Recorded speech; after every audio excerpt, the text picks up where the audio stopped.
Marc Ecko and Spike Lee. They've both influenced the pop culture in their own ways, and now they're forging a new partnership to change culture and make a profit. I get my sneakers directly from the source, sir. Lee's overseeing video products and branded content at Complex, Ecko's video-first media platform and online community targeting millennials.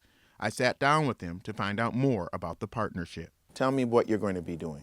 I've known Mark a long time, and we're friends, and I also have my own agency, Spike DDB, and Mark approached me about, this vision of coming aboard, collaborating, trying to, in this new field, branded content, digital, and I was like, bet, let's go.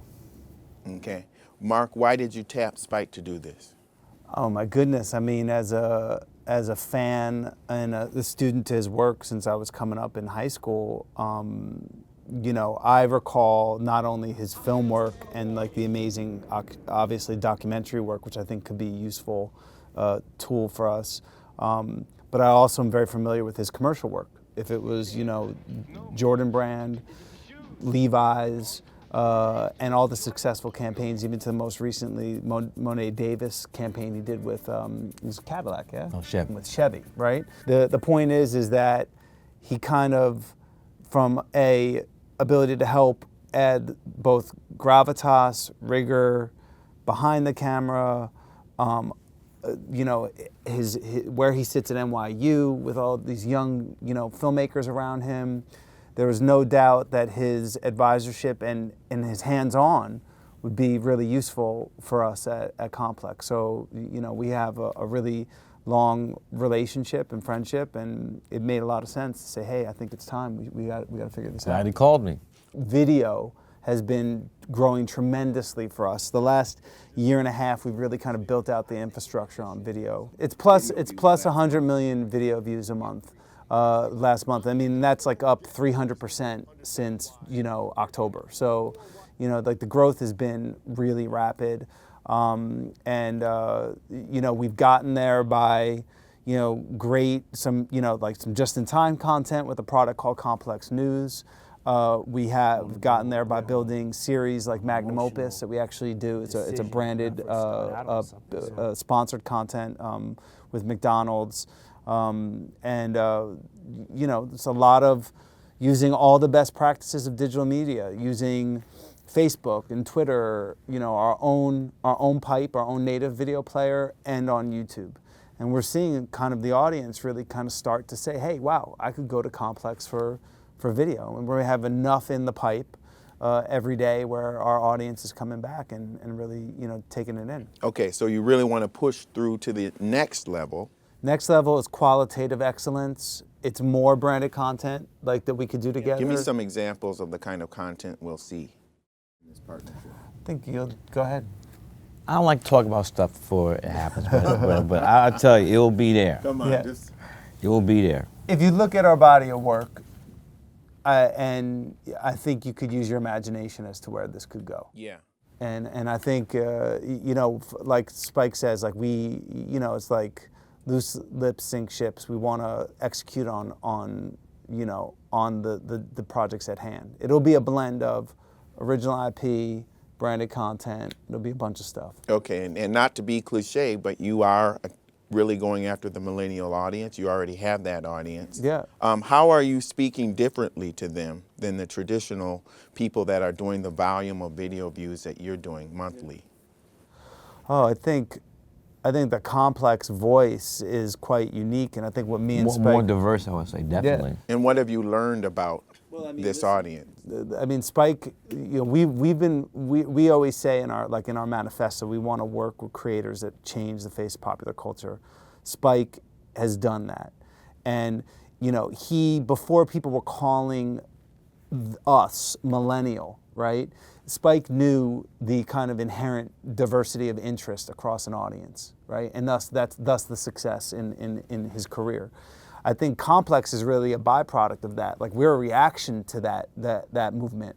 And, the 80s was all about, if you were a skater, you're only into skateboarding. If you were into punk, you're only into punk. If you were into hip hop, like, you didn't mess with the skateboarders. Like, everyone stayed in their silos. But when, broadband regimented. came, when broadband came and the cable truck showed up, And YouTube. games, this way before YouTube even, the rules changed. And the 90s transformed that interest graph, right? And obviously today it's that much more fractured. So we have a very diverse audience that really, when you map it, looks like the internet, right? But the interests align in a way that that I guess like traditional media planners, like they'll look at us versus, let's say, some of our competitors, and the competitors do more almost overly broad content. It's kind of like cast a wide net and get this much of an audience. Our thesis is go narrow and deep, and the audience will come because they're aligned. Their interest is what draws them in. And Spike, you've been outspoken on the race issue, and our culture is changing. Demographics are changing fast, and a lot of the media companies, I believe, have missed that opportunity. Can you speak to that? Thing.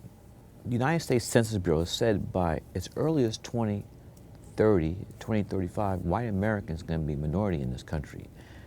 And if the media companies, if industries in general do not take heed to that, they're going to be out of business. Yeah. Because the smart people are going to start taking it as an alarm and start doing their business that reflects the reality. The reality. And that means not just the product, but also hiring.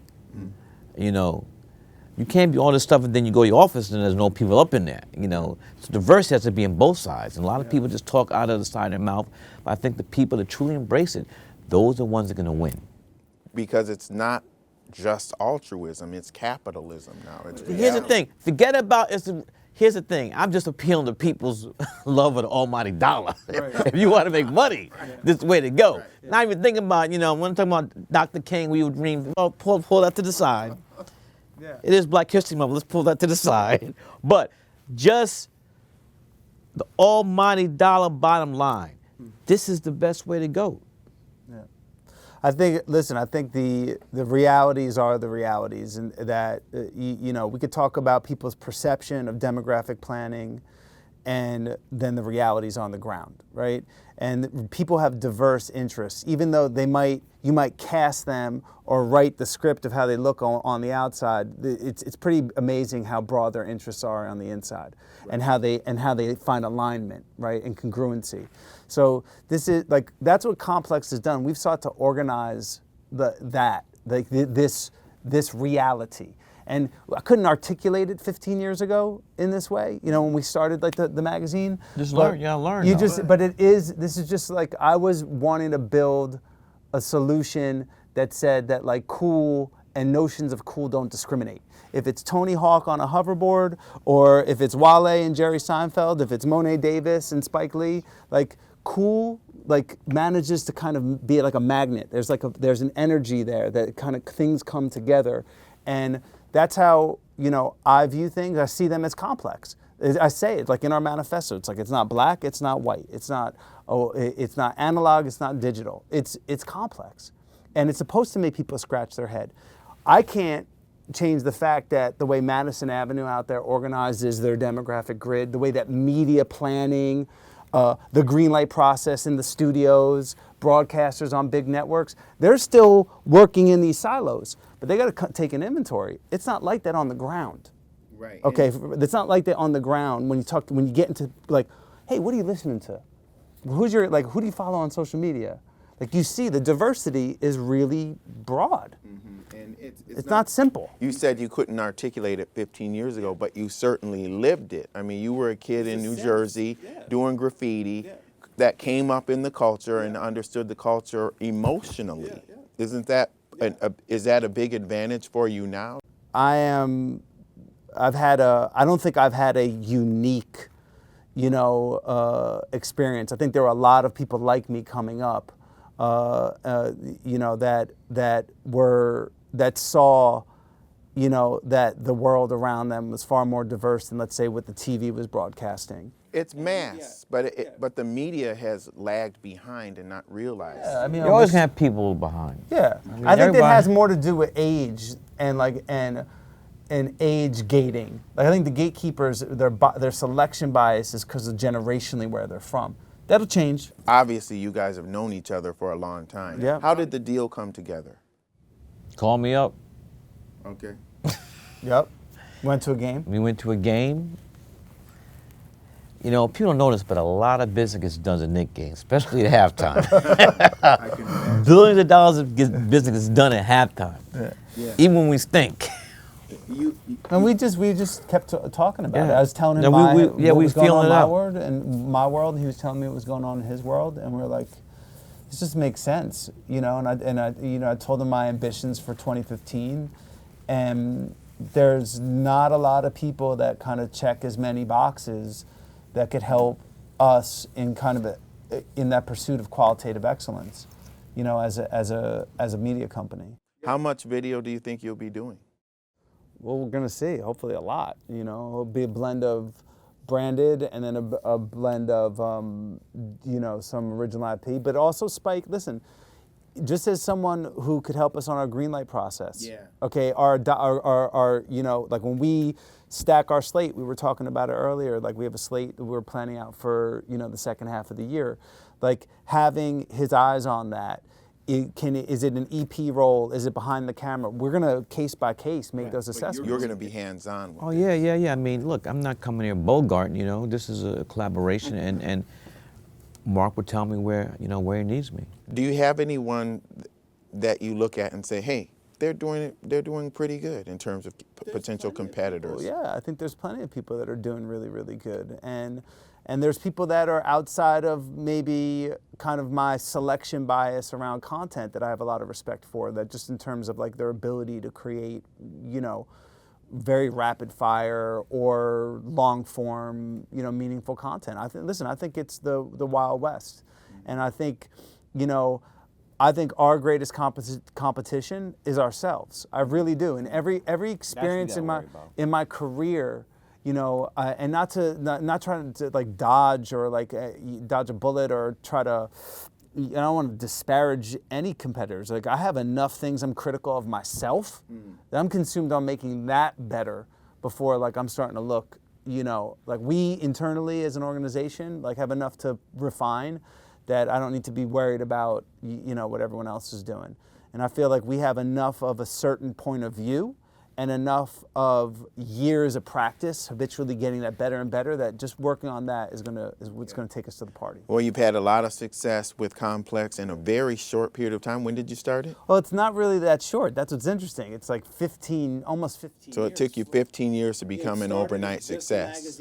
In 2000, There is no Yeah. such thing as overnight Yeah, success. it's one of the That's why I great tell my fallacies. students all the time. It's a the fallacy. biggest American lie told. Yeah. Overnight success. yeah, it's a fallacy, man. I'm always auditioning. Yeah. You know, always on some new, like it's always new. You know, and you know, the minute you feel like you've arrived is the minute you soften up, and you can't. Listen, I've had enough experiences in my career, ups, downs, sideways, right? And you stay on that track, and I think you know that's where I'm at now in my profession. I think both of us are like we're just like, let's just go get it. Full steam ahead.